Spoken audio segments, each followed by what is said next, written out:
life's got news for you. You're a Viking now. You're cold, soaked, and the wind is slicing through you like a dull axe. No chainsaws, no power tools, and the sun's already dipping. If you don't build shelter fast, you'll be an ice cube by morning. Good news?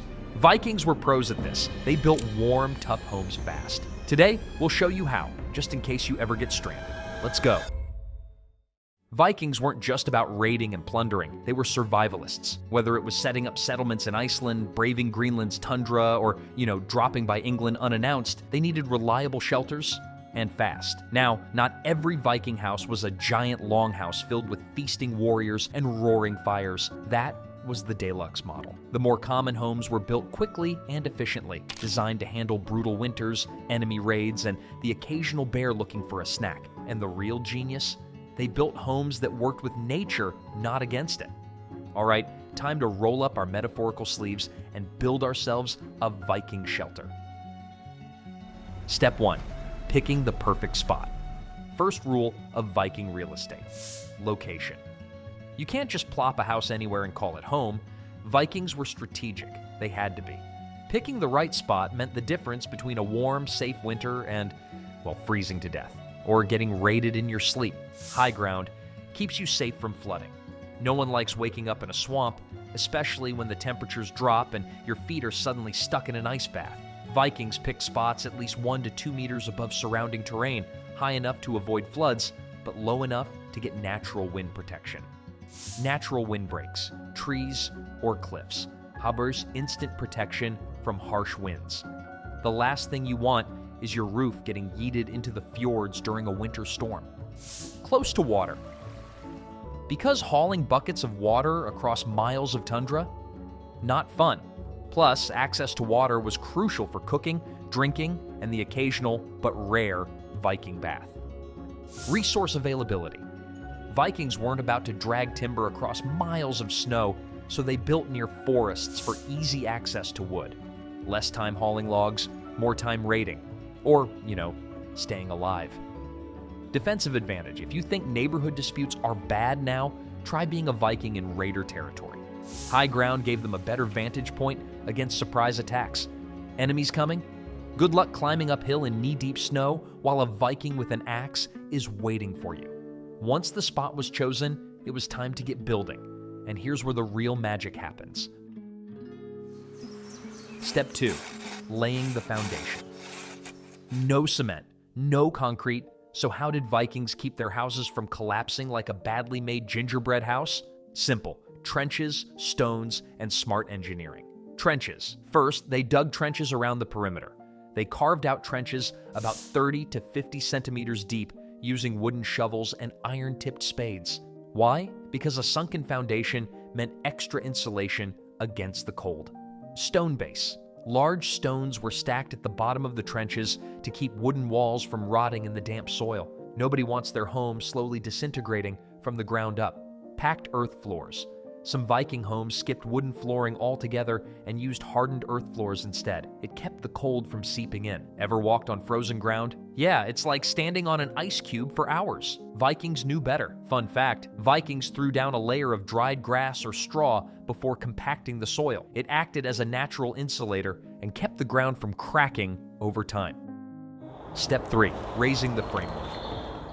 Now here's where the muscle came in. Vikings used massive wooden beams, sometimes entire tree trunks, to create the skeleton of their house. And they didn't just use any old wood, they picked the strongest trees available, usually oak or pine, because nobody wants their roof caving in during a blizzard. Did you know you can make wooden beams last for decades, just like the Vikings did? All you need to do is soak them in seawater for a few months. It toughens the wood and keeps rot away, and that was important because Vikings needed strong beams to support their steep A-frame roofs. That steep angle wasn't just for looks, it kept snow from piling up and turning the house into a Viking-shaped pancake. Interlocking wooden joints. No nails, no problem. Vikings used wooden pegs and carved joints to lock beams together, making the structure incredibly sturdy and even earthquake-resistant. Yes, the North had tremors. Thick corner posts. These massive logs provided extra stability, and some houses were built partially into hillsides for added reinforcement. A house half buried in the earth stays warmer in winter and cooler in summer. Vikings were basically the original survivalists. At this point, the skeleton of the house was up, but it was far from finished. Time to make it actually livable. Step 4. Walls that could survive anything. The walls weren't just logs slapped together. Nope. Vikings had a trick called wattle and daub. And if you're wondering, yes, it's as genius as it sounds. Wattle. Weaving thin branches together like a giant Viking basket. This created a flexible but strong base for the walls. Daub. Covering it all in a mixture of mud, straw, and, brace yourself, animal dung. Yes, dung. Vikings weren't squeamish, and for good reason, it worked. Why go through all this effort? Because the result was windproof, insulated, and tough as nails. These walls could withstand brutal Nordic storms, keep the warmth in, and basically last for years with minimal maintenance. Step 5. Roofs built for battle against the weather. Now, let's talk about Viking roofing, because this is where things get seriously impressive. They didn't just throw some wood on top and call it a day. Nope, they went full nature mode and layered their roofs with sod. Yes, actual grass and dirt. Why? Extra insulation, nature's own heating system. Vikings didn't just slap dirt on top and call it a day, they stacked layers like a survivalist sandwich.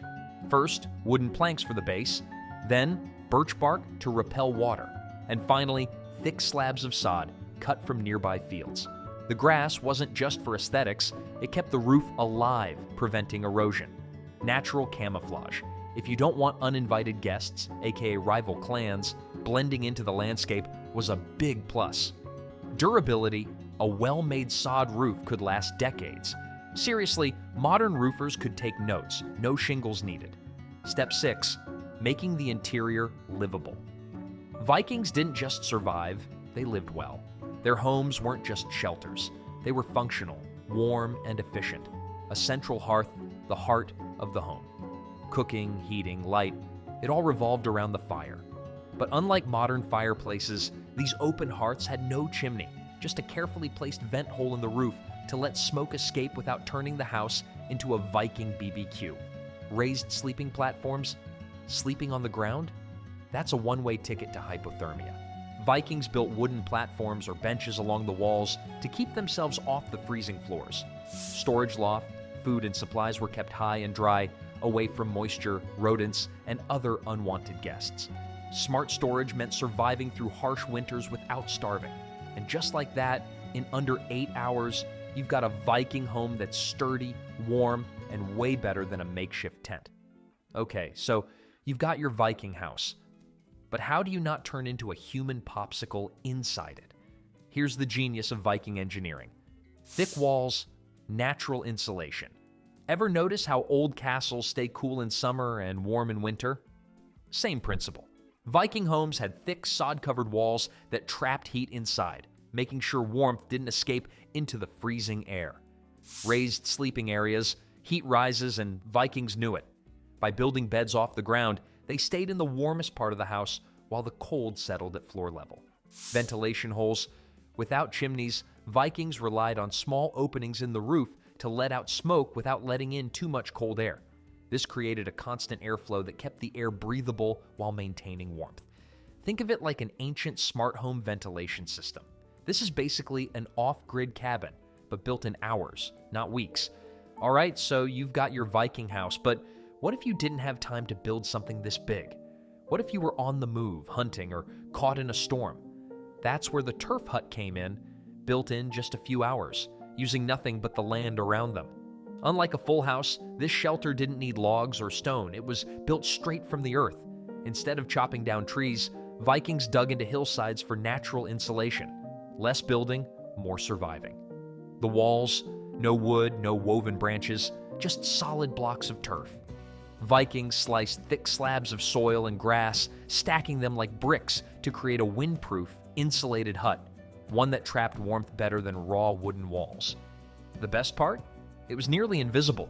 The roof wasn't just for warmth, it was camouflage. Vikings weren't just warriors, they were survival architects. They built homes that lasted decades, but that's just one part of how Vikings conquered the cold. There's a lot more to uncover. This is just the beginning. If you want to see how Vikings truly lived, subscribe. We're just getting started.